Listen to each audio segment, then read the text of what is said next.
Hello everyone, a warm welcome to you on my YouTube channel. आज के video में देख रहे हैं हम वन पर्सन कंपनी ओपीसी, जिसका शॉर्ट फॉर्म है ओपीसी। आज का हम इसका मीनिंग एंड फीचर्स देखेंगे। ये बीकॉम सेकेंड सेम जो कॉर्पोरेट एडमिनिस्ट्रेशंस का एक फर्स्ट सब्जेक्ट का एक टॉपिक है, जो काइंड्स ऑफ कंपनी में फर्स्ट काइंड है वन पर्सन कंपनी, जिसका हम आज मीनिंग एंड फीचर देखेंगे। सो चलिए चलते हैं डायरेक्ट मीनिंग के ऊपर। मीनिंग क्या है? देखिए, वन पर्सन कंपनी जैसे नाम में ही इंडिकेट कर रहा है कि आपको नाम से ही समझने आ रहा है कि इसका मीनिंग क्या है। बट हम आज इस वीडियो में डिटेल देखेंगे। कंपनी का वर्ड तो मालूम ही है, कंपनी कोई कमर्शियल या इंडस्ट्रियल यूज़ के वास्ते कंपनी बनाते हैं। सो वन पर्सन माने एक आदमी जो कंपनी चलाता है उसे वन पर्सन कंपनी कहते हैं। अब जैसे section 2 of 62 of companies act, जो कंपनीज एक्ट आया है 2013 में, वो उस एक्ट में सेक्शन 2 ऑफ 62 तहत उन्होंने एक डेफिनेशन दिया है वन पर्सन कंपनी का। क्या दिया है देखते हैं। One person company as a company that has only one person to its member. So one person company क्या है? वन पर्सन की कंपनी है जिसमें सिर्फ एक ही मेंबर रहता है, जो एक ही पर्सन जो मेंबर रहता है, जो कंपनी का ओनर रहता है। और क्या क्या है? एंड ओपीसी मतलब one person company is effectively a company that has only one share holder as its member. Share holder किसे कहा जाता है? जो कंपनी में इन्वेस्ट करते हैं, जो कैपिटल के तहत जो कंपनी में इन्वेस्ट करते हैं उसे शेयर होल्डर्स कहते हैं। यहाँ पर ओपीसी में सिर्फ एक शेयर होल्डर रहता है, वो रहता है ओनर। सो कंपनी में सिर्फ ये वन पर्सन कंपनी में सिर्फ एक ही मेंबर रहता है जो ओनर रहता है, और एक ही शेयर होल्डर रहता है जो ओनर रहता है कंपनी का। सो वन पर्सन कंपनी क्या है?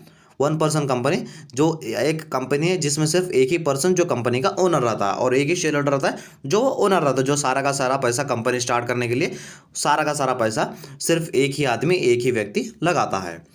देखिए, वन पर सिर्फ आपको मीनिंग्स है, इसमें आपके सिलेबस में सिर्फ मीनिंग दिया है काइंड्स ऑफ कंपनीज का।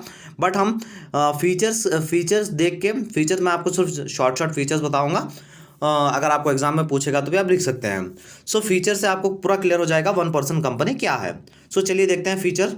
फर्स्ट फीचर है प्राइवेट कंपनी। सो वन पर्सन कंपनी क्या रहती है? प्राइवेट कंपनी रहती है, ये पब्लिक कंपनी नहीं रहती। जैसे दूसरे कंपनीज रहते हैं, जैसे दूसरे नॉर्मल कंपनीज रहते हैं, वैसे ही ये भी एक प्राइवेट कंपनी रहती है। सेकंड है सिंगल मेंबर। जैसे मैं आपको मीनिंग में ही समझा दिया कि ओपीसी एक सिंगल मेंबर है, सिंगल मेंबर ही ओनर रहता है और सिंगल मेंबर ही कंपनी का शेयर होल्डर रहता है। थर्ड फीचर है नॉमिनी। इसमें ये ओपीसी की एक खास बात ये है कि अब जैसे सिर्फ एक ही मेंबर रहता है, एक ही ओनर रहता है कंपनी में, सो अगर उसका डेथ हो गया या रिटायर हो गया तो वो उसके बाद कौन हैंडल करना कंपनी, इसलिए इसमें नॉमिनी जब आप रजिस्टर करने रहते हैं, लॉफुल जब आप लीगली आप रजिस्टर करते रहते हैं, तब आप उसमें नॉमिनी का नाम, नॉमिनी का एड्रेस लिखना होता है। फोर्थ है no perpetual succession. Perpetual succession किसे कहते हैं? अब जैसे नॉर्मल कंपनीज रहते हैं, वहाँ पर बहुत ही सारे मेंबर्स रहते हैं, उसमें से कोई भी एक मेंबर का डेथ हो गया या रिटायर हो गया या वो इनएबल है कंपनी चलाने के, तो वो हट जाता है और दूसरा मेंबर उसके बल आ जाता है, तो वो कंपनी को अफेक्ट नहीं पड़ता। बट यहाँ पर ओपीसी में, वन पर्सन कंपनी में परपेचुअल सक्सेशन नहीं रहता। क्यों?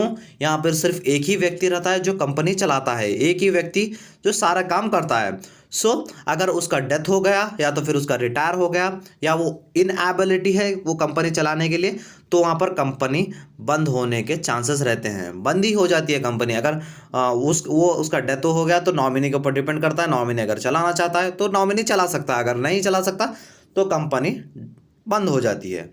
फिफ्थ फीचर है minimum one director. So director, company को चलाने के लिए डायरेक्टर होना चाहिए। सो वन पर्सन कंपनी में मिनिमम वन डायरेक्टर है, जो कंपनीज एक्ट वन पर्सन में लिखा गया है, वहाँ पर लिखा गया है कंपनी में मिनिमम वन डायरेक्टर होना ज़रूरी रहता है, और मैक्सिमम आप 15 डायरेक्टर भी रख सकते हैं वन ओपीसी में, maximum 15, minimum 1। And the last feature is no minimum paid up share capital. So share capital किसे कहते हैं? जब आप कंपनी स्टार्ट करते हैं, जो पैसा लगता है उसे कैपिटल कहते हैं। सो इसमें मिनिमम अमाउंट ऐसा कुछ भी नहीं रहता। आप एक कंपनी चालू करें, आप कितने भी अमाउंट से, कितने भी कम से कम या कितने भी ज़्यादा से ज़्यादा अमाउंट से आप कंपनी यहाँ पर स्टार्ट कर सकते हैं। इसमें ऐसा कुछ भी नहीं रहता कि इतना अमाउंट चाहिए तो कंपनी खुल सकती है। सो ये थे 6 features and meaning of the OPC one person company. I hope आपको वीडियो अच्छा लगा होगा। वीडियो अच्छा लगा तो वीडियो को लाइक भी कर दीजिए। और जैसे मैं BCom second sem NEP syllabus start कर दिया हूँ, मैं एंड स्क्रीन पे मेरे पिछले videos meaning of the company and features of the company दोनों एंड स्क्रीन पे दे रहा हूँ, प्लीज़ जाकर देख लीजिए एंड चैनल को सब्सक्राइब भी कर लीजिए। अगर वीडियो अच्छा लगा वीडियो को लाइक भी कर दीजिए। Thank you so much.